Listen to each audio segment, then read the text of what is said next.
اکو اوٹ تیری خدایا ہور نہیں کچھ سجدا، اکو اوٹ تیری خدایا ہور نہیں کچھ سجدا، جس دیوے نوں آپ تو بالیں کد کسے تی بجھدا۔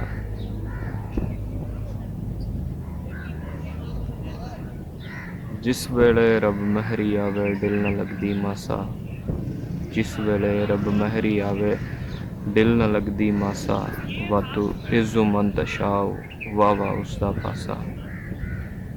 حضور میاں محمد بخش صاحب کا یہ شعر ہے، اور اس شعر میں اس دنیا کی ایک حقیقت کے بارے میں بات کی گئی ہے جسے ہم کنیکشن کہتے ہیں۔ آج کل کی دنیا میں آگے بڑھنے کے لیے کنیکشن جو ہے وہ اسے لازمی قرار دیا جاتا ہے۔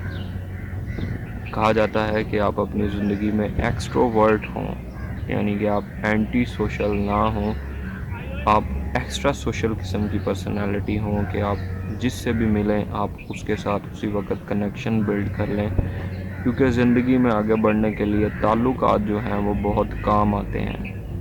کہیں جاب کرنی ہے یا کسی اچھی جگہ پہ پہنچنا ہے تو آپ کے پاس کوئی ایسا کنیکشن ہونا چاہیے کہ آپ کو وہ ویکینسی مل جائے۔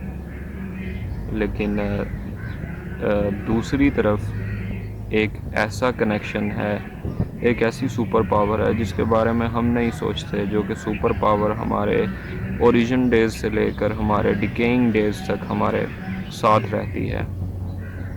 اس کنیکشن کو گاڈ کہتے ہیں۔ ڈیفرنٹ ریلیجنز میں اس کے ڈیفرنٹ نام ہیں، لیکن ہمارے اسلام میں اس کو اللہ تعالیٰ کی ذات کہا جاتا ہے۔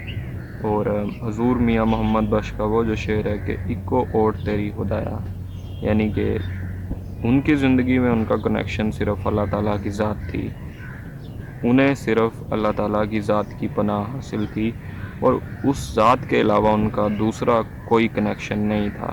اکو اوٹ تیری خدایا اور نہیں کچھ سجدا، کہ آپ کے علاوہ اگر میں دنیا میں دیکھوں تو میرا کوئی نہیں ہے، صرف آپ کی ذات ہے۔ جس دیوے نوں آپ تو بالیں کد کسے تی بجھدا، کہ جس کی زندگی کی شمع آپ نے روشن کر دی ہے اس کو اور کسی کی ضرورت ہی نہیں ہے۔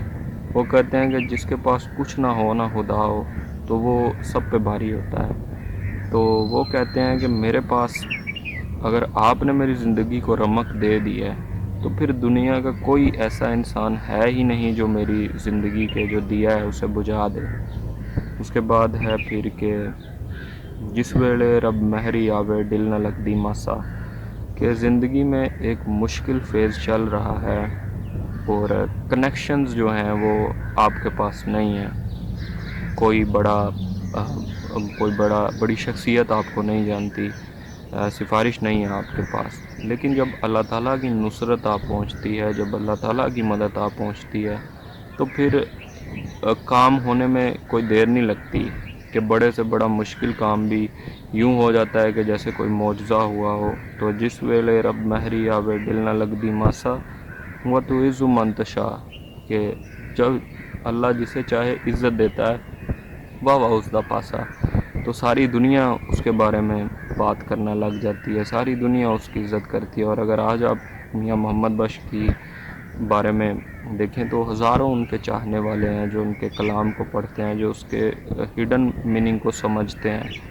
تو جس کو خدا مل گیا، جس کو اللہ تعالیٰ کی ذات بن گئی، جس نے وہ اپنا کنیکشن سیدھا کر لیا، اس کو پھر لنکڈ ان، انسٹاگرام، فیس بک اور یوٹیوب یا اس طرح کے کنیکشنز کی یا کسی ایم ایل اے کی یا اس طرح کی ضرورت نہیں پڑتی۔